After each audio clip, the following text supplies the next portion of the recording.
परशुराम महादेव का हमारा विजिट तो हो चुका है। विजिट बहुत शानदार रहा। अब हम चलते हैं अपने नेक्स्ट डेस्टिनेशन कुंभलगढ़ की तरफ। अभी तक बहुत एनर्जी है।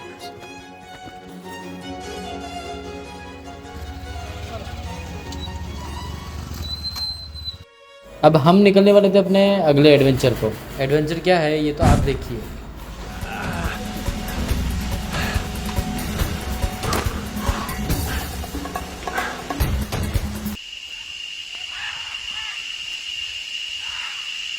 मैं खाने की कोई चीज ढूंढने के लिए नदी से दूर आ गया हूँ।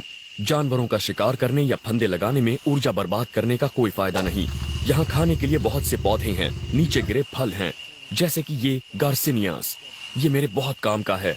इसका स्वाद लीची जैसा होता है और इसमें ढेर सारी नेचुरल शुगर होती है। पौधे यहाँ खुराक का सबसे आसान जरिया हैं। 3 साल पहले एक लड़का सिर्फ केले खाकर और नदी का पानी पीकर जिंदा रहा। फिर उसने अपना रास्ता ढूंढ लिया था।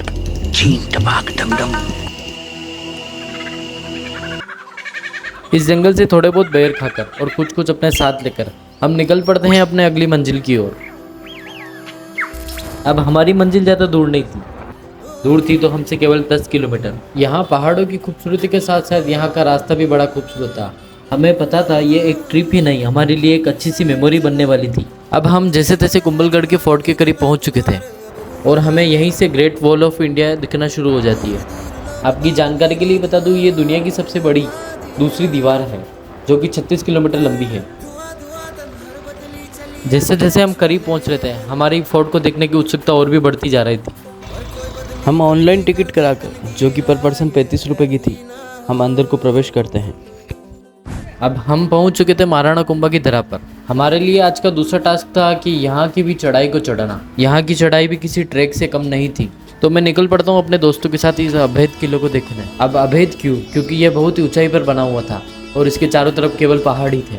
और इस किले को मेवाड़ की आंख भी कहते हैं क्योंकि इस किले से दूर दूर तक निगरानी रखी जा सकती थी। अब हम अपने कदम बढ़ाकर इस किले की ओर प्रवेश करने जा रहे थे। यहाँ की चढ़ाई और बड़े बड़े गेट को देखकर पता लग जाता है कि क्यों यह किला अभेद रह गया है।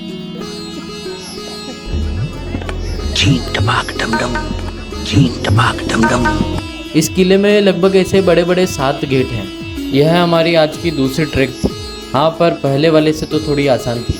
धीरे धीरे मौसम बदल रहा था और बादल हमारे और करीब आते जा रहे थे।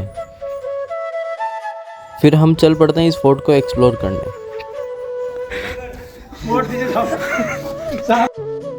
छोटा मोटा वीडियो बनाकर और थोड़ा बहुत मस्ती मजाक कर हम चल पड़ते हैं फोर्ट को अंदर से देखने। हम फोर्ट के अंदर प्रवेश कर चुके थे। अब बारी थी तो एक ही कमरे को एक्सप्लोर करने की।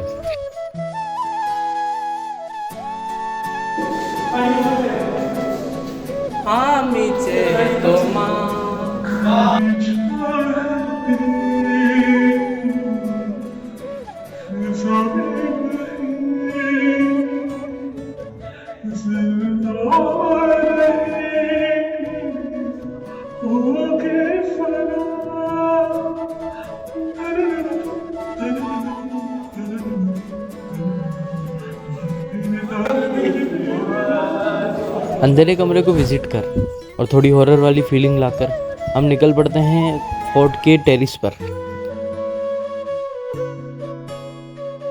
अब टेरिस पर पहुंचते ही हमें कुछ ऐसा नज़ारा दिखता है जो शायद ही हमने पहले कभी देखा होगा।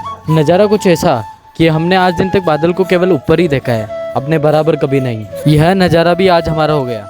नज़ारा तो अच्छा था ही, लेकिन अब साथ साथ बारिश भी आना स्टार्ट हो गई थी। यहाँ आकर हमने खुला आसमान देख लिया, बादल भी देख लिए और अब ख्वाहिश थी तो केवल बारिश की, और भगवान ने वह भी पूरी कर दी। इससे पहले भी मैं एक बार कुंभलगढ़ आ चुका हूँ, लेकिन ये नज़ारा मैंने कभी नहीं देखा। एक तो हम ऊंचे स्थान पे हैं और साथ में बारिश, तो वीडियो बनना तो स्वाभाविक है। कुंभलगढ़ में अच्छी खासी बारिश हो गई थी और ये सभी बारिश रुकने का इंतज़ार कर रहे थे और हम थोड़ा बाहर आकर बारिश का मज़ा ले रहे थे।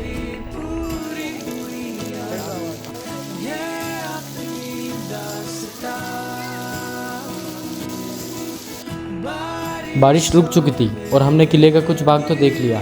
अब बारी थी तो देवस्थान के दर्शन करने की। नेटवर्क ही नहीं रहा तो फाइनली अब हम पहुंच चुके हैं। तो फाइनली अब हमने विजिट कर लिया है तो फाइनली अब हमने विजिट कर लिया है कुंभलगढ़ का फोर्ट और अब हम निकल रहे हैं चार भुजा जी के मंदिर दर्शन करने गढ़बोर के। बारिश के बाद किले की खूबसूरती को और भी चार चांद लग गए थे। किले के पहले वाले व्यू और बाद वाले व्यू में बहुत फर्क आ गया था। यहाँ पड़ी कुछ पुरानी तोहफों को देखते हैं।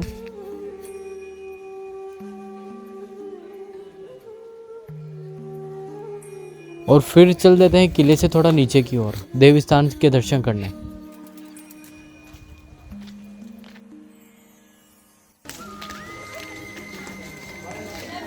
अब हम किले से नीचे आ गए थे।